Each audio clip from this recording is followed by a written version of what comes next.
பக்தவடிகளே, சிறப்பாக விருப்பாட்சிபுரம் வலம்புரி விநாயகருடைய ஆலயத்திலே மிக சிறப்பாக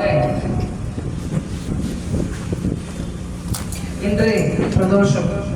இந்த பிரதோஷத்தினுடைய சிறப்புகள் என்ன என்பதை நாம் தெரிந்து கொள்ள வேண்டும். பிரதோஷ வேலை என்றால் என்ன, எதுக்காக பிரதோஷம் வந்தது, எப்படி வந்தது பிரதோஷம்? ஒரு முறை தேவர்களும் அசுரர்களும் அமிர்தம் வேண்டி திருப்பார்களை கிடைக்கிறார்கள். வாசுகி என்கின்ற பாம்பை கயிறாக வைத்து மந்திரமலையை மத்தாக வைத்து தேவர்கள் எல்லாம் பாம்பினுடைய வால்புறத்திலும் அசுரர்கள் எல்லாம் பாம்பினுடைய அந்த வாசுகி பாம்பினுடைய தலைப்புறத்திலுமாக நின்று கொண்டு அந்த திருப்பார்கடலை கடைகிறார்கள். அப்படி திருப்பார்கடலை கடைகின்ற பொழுது இவங்க எதிர்பார்த்தது அமிர்தம். ஆனா என்ன வந்தது? விஷம் வந்தது. ஏன்னா அந்த திருப்பார்கடல் கடைய கடைய கடைய கடைய அதிலிருந்து விஷமானது வருகிறது. அதற்கு பிறகு இந்த பாம்பு அவர்களை பிடித்து, இந்த பாம்பை பிடிச்சு கடையில வழி தாங்க முடியாம இந்த பாம்பு விஷத்தை வருது. இப்ப ஏற்கனவே அந்த திருப்பார்கடல்ல விஷம், அதற்கு பிறகு இந்த பாம்பினுடைய வாயில் இருந்த விஷம், ரெண்டு விஷமும் சேர்ந்ததாலே ஆழகால விஷம் என்று அதற்கு பெயர் வந்தது.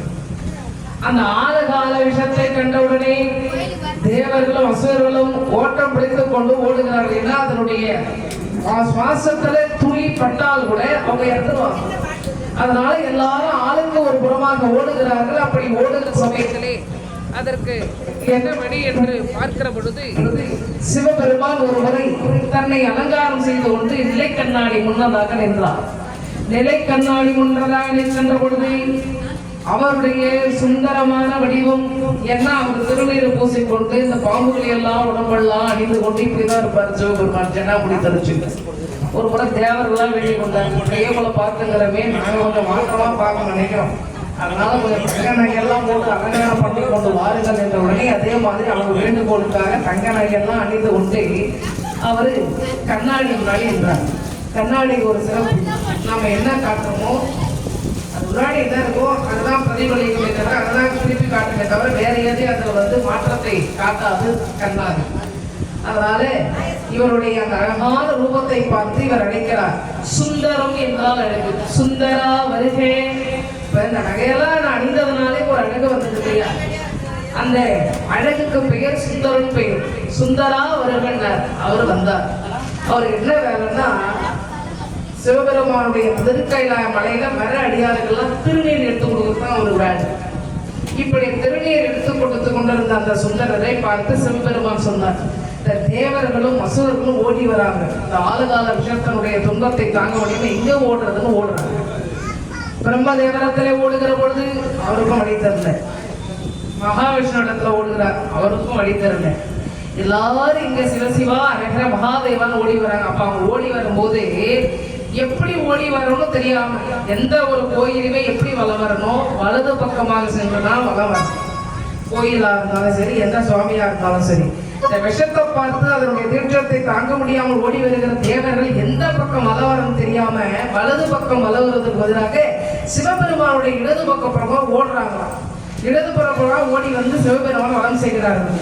வலம் வந்து இறைவனை போற்றுகிறவங்க தான் நம்ம பிரதோஷத்தின் பொழுது கோயில்ல, அதாவது 4:30 to 6 மணி வரையில் விடியற்காலை அந்த 4 மணிலிருந்து 6 மணி வரைக்கும் பிரம்ம முகூர்த்தம், மாலை வேலை 4:30 to 6 மணி வரைக்கும் பிரதோஷ வேலை.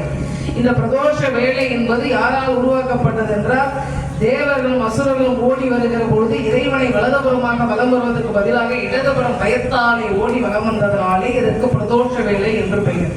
இந்த பிரதோஷ வேலையில தான் சுவாதி நட்சத்திரத்திலே நரசிம்ம சுவாமி அவதரித்தது. இந்த பிரதோஷ வேளையிலே உக்ரம் வீரம் மகாவிஷ்ணு ஜலந்தும் சபத்தோமுக நரசிம்மம் பீஷணம் பத்ரம் மிருத்யும் மிருத்யும் நமாமிகாம் என்று சொல்லப்படுகின்ற எம்பெருமான் மனித உடம்போடு சிங்க முகத்தோடு நரசிம்மர் உதித்த வேலை இந்த பிரதோஷ வேலை.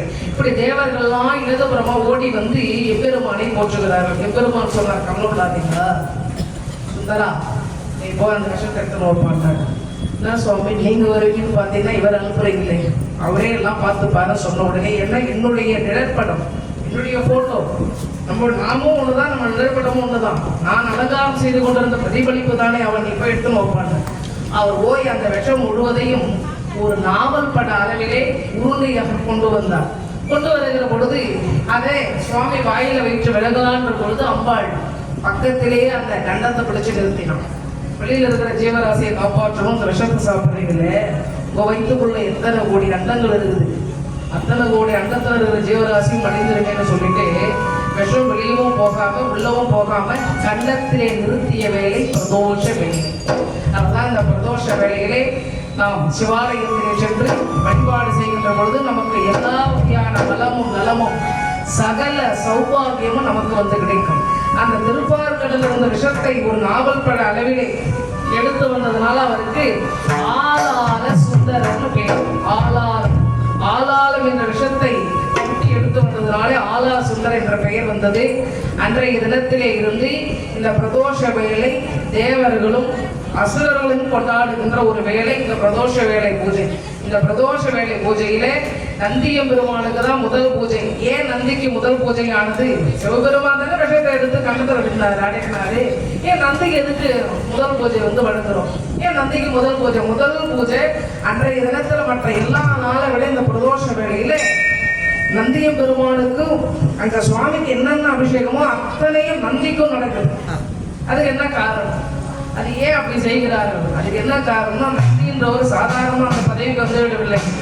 10,000 கோடி முறை நமசிவாய மந்திரத்தை நீருக்குள்ளே மூழ்கி காசியம்பதியிலே நீருக்குள்ளே மூழ்கி தவம் செய்து வந்தவர் நந்தியம் பெருமான்.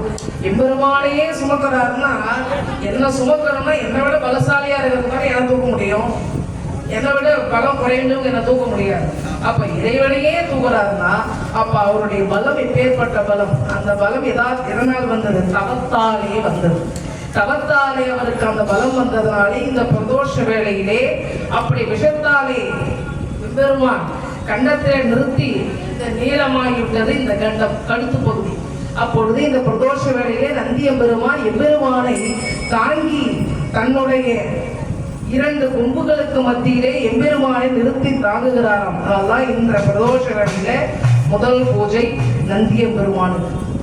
எல்லா கோயிலையும் பாருங்க, ஆரத்தி இங்க காட்டிட்டு தான் பெரிய சிவாலயத்தெல்லாம் பார்த்தீங்கன்னா சில கோயில்ல தான் உள்ள சுவாமி காட்டிட்டு வந்து காட்டுவாங்க. இந்த பிரதோஷ வேளையில மட்டும் நந்திக்கு முதல் பூஜை பண்ணிட்டு அப்படியே போயிட்டு சிவபெருமானியா தான் அவருடைய அடியார் அவரை தாங்கி பிடிக்கின்ற நந்திக்கு பூஜை செய்துட்டு வந்து அவர் செய்கிறது பொழுதுதான் அவருக்கு மகிழ்ச்சி. இந்த வரத்தை வழங்கிய வேலை பிரதோஷ வேலை. இப்படி திருவாலங்காட்டில் காரைக்கால் அம்மையாருக்கு இவருக்கு என்னென்ன அபிஷேகம் பண்றாங்களோ அத்தனையும் அந்த திருவாதிரை அன்று காரைக்கால் அம்மையாருக்கு எத்தனை அபிஷேகம் சுவாமி கூடவே நிற்க வைத்து செய்வார்கள்.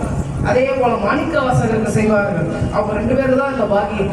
எத்தனை அபிஷேகம் சிவபெருமானுடைய திருமுடியை ஊற்றுகிறார்களோ அத்தனை அபிஷேக பொருளும் மாணிக்க வாசகருக்கும் காரைக்கால் அம்மையாருக்கு கிடைக்கும். அடுத்து அதே போல அந்த பாக்கியம் நந்தியம் பெருமானுக்கு. அப்படிப்பட்ட இந்த பிரதோஷ வேளையில என்ன வேண்டி நாம் இறைவனை வழிபாடு செய்தாலும் தேவர்களுடைய குறை எப்படி இறைவன் தீர்த்தாரோ அப்படி நம்முடைய குறையெல்லாம் தீரும். இந்த வேளையில் மட்டும் இடது பக்கமாக வலம் வந்து சிவனை சேவிப்பது சுற்றத்தை வழங்கும். மற்ற எல்லா நேரமும் வலது பக்கம் தான் வலம் வரணும். இப்படி வலம் வந்துதான் சுவாமியை வந்து தரிசிக்கணும்.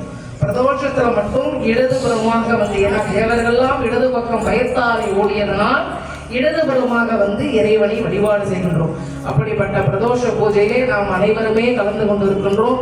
கேட்கின்ற வரங்களை எல்லாம் எல்லா வகையான சகல சௌபாகியத்தையும் எம்பெருமானாக விளங்கக்கூடிய இறைவன் வாரி வழங்குவார். ஓம் நம சிவாய. போல இன்னைக்கு இசை நிகழ்ச்சியை தொடர்ந்து சொற்பொழி